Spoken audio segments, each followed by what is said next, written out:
उससे बढ़कर के कोई भी सबसे पहली जगत में पूजनीय और श्रेष्ठ गुरु माँ है। इसलिए उन दुर्बुद्धि, उन दुराचारी, उन नरकगामी पुरुषों की क्या बात करें जो अपने माँ के ऊपर हाथ उठा देते हैं, जो अपने माँ को कटुवचन कहते हैं। माँ जैसा 9 महीने गर्भ में रखा, इसके बाद हमारा कितने वर्षों तक मलमूत्र फेंकती रही, अपने रक्त को दूध बनाकर हमें पिलाकर पोषण करती रही, उस माँ का अब जब सेवा करने का अवसर आता है, अनाथ आश्रम भेजा। अब माना तो 10 लाख रुपया, 100 लाख रुपया जमा कर देगा अनाथ आश्रम में, उनकी खूब सेवा होगी, लेकिन प्यार, अपना पुत्र अगर 2 रोटी लेकर के आए मुस्कुरा करके, माँ कैसी हो, इससे बढ़ करके रुपया पैसा और सुविधा नहीं होती। प्यार, प्यार कौन देगा?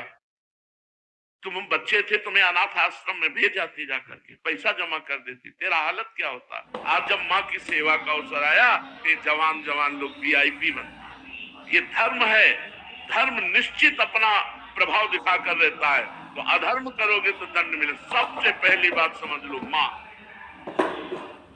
जिसके माँ हो और कोई देवी देवता पूजने की जरूरत नहीं, पूजो तो तुम्हारे भाग्य की बात है, लेकिन सबसे बड़ी देवी माँ है, सबसे बड़ी पूजा माँ है। अगर अपनी माँ की सेवा कर ली तो भगवान को प्रसन्न कर लिया। मान जाओ हमारी बात, जहां तक हमारी आवाज पहुंचती हो, अगर तुम्हारी माँ हो तो चूकना मत। माँ का आशीर्वाद ले लो, विश्व ब्रह्मांड में कभी परास्त नहीं होगे। माँ महामहिम गुरु है। हाँ, अगर आप वृंदावन वास करते हो, अपनी माँ को पास रखो, जैसी भी परिस्थिति हो, उस परिस्थिति से अपनी माँ की सेवा करो, अपने पिता की सेवा करो। संन्यास लेने पर वो पिता सन्यासी बालक के साष्टांग दंडवत करेगा, लेकिन वो बालक अपनी माँ को साष्टांग दंडवत करेगा। ये बहुत बड़ी महिमा माँ की है। पूज्य बाबा कह रहे हैं, इसलिए माँ को इस मनुष्य लोक में प्रथम देवता, प्रथम गुरु मानना चाहिए। मातृ देवो भव हमारा वेद कहता है, और पितृ देवो भव। अपने माता पिता की जिसने सेवा नहीं की, आज्ञा नहीं मानी, मनमानी आचरण किए, वो कभी सफल नहीं हो सकता, किसी भी मार्ग में सफल नहीं हो सकता। पूरा जीवन रुपया कमा करके अपने बेटे को बाबूजी बनाना चाहो, बेटे ने जब बूढ़ा अवस्था आई, पानी देने की अवस्था आई, तो घर से निकाल दिया। माता पिता की आराधना करना ये भगवत भक्ति है। पुंडरीक जी महाराष्ट्र में अपने माता पिता को भगवान मान करके उन्हीं की 8 पैर सेवा में रहते।